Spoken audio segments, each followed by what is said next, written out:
A 2018 study examined the views of hundreds of recent graduates from the CEMS Master in International Management program, and over half, 56%, consider either social skills, 33%, or the ability to manage people, 23%, as the most important skills to develop as technology increases in the corporate workplace.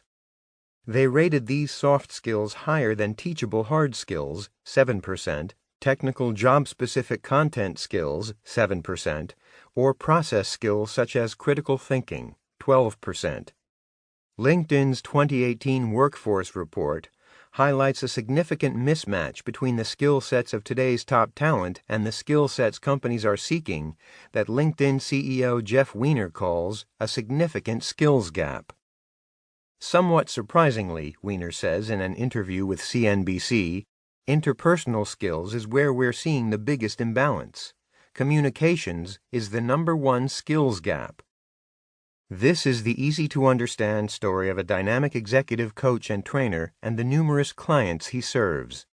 Time and time again, our main character, Dalton Zimmer, is thrust into situations that emphasize the importance of people-centric skills. The book carries forward many of the skills highlighted in the first edition and continues to demonstrate the impact that interpersonal and communication skills, whether good or bad, have on a person's effectiveness, personal relationships, job, and career. Listeners will be able to empathize with the characters and real-life situations highlighted in the book. Topics include body language, neuro-linguistic programming, gesture clusters, facial expressions, STARS method for thinking on your feet, responding to difficult questions, reading verbal tone, emotional intelligence, employee motivation, self-reflection, self-awareness, emotional intelligence, mode of communication, change management, transparent communication, continuous communication, public speaking, voice inflection. Our story takes us through the trials and tribulations of Dalton Zimmer, a well-known speaker and executive coach. Listeners are led through many different challenging scenarios that test Dalton's resilience and character. Dalton balances his client demands with operating his business and attempting to be a good father to 2 kids, Caleb, 12, and Leora, 11.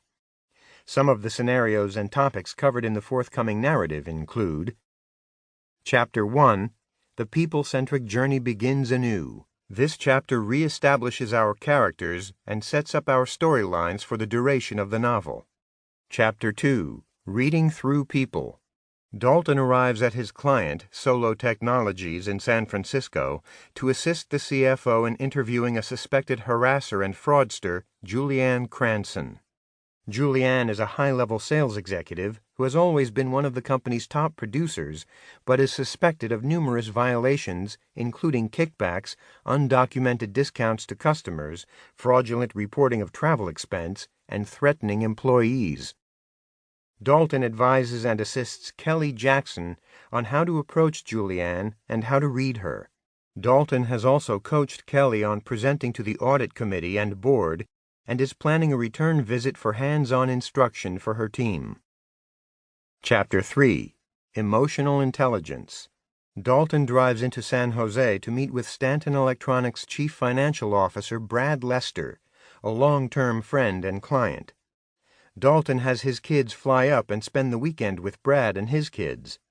Dalton takes in Dax's, Brad's 8-year-old, soccer game, where Brad is an outspoken fan and parent. Brad is very demanding and vocal. After the game, Dalton and Brad talk about his impact on his son and how in certain situations, Brad is intimidating without realizing it. The conversation dovetails into the importance of empathy and how to use it effectively to build relationships and relate to people. Chapter 4, Different Points of View, Using Self-Awareness and Empathy Effectively. The next day, after Dalton's deep-dive conversation with Brad on emotional intelligence and how to apply it in the workplace and at home, Brad applies these key learnings in an important conversation with his son, Dax. Chapter 5, Wrong Mode Equals Wrong Mood, Determining the Optimal Mode of Communication. Dalton's ex-wife is Caleb's newly appointed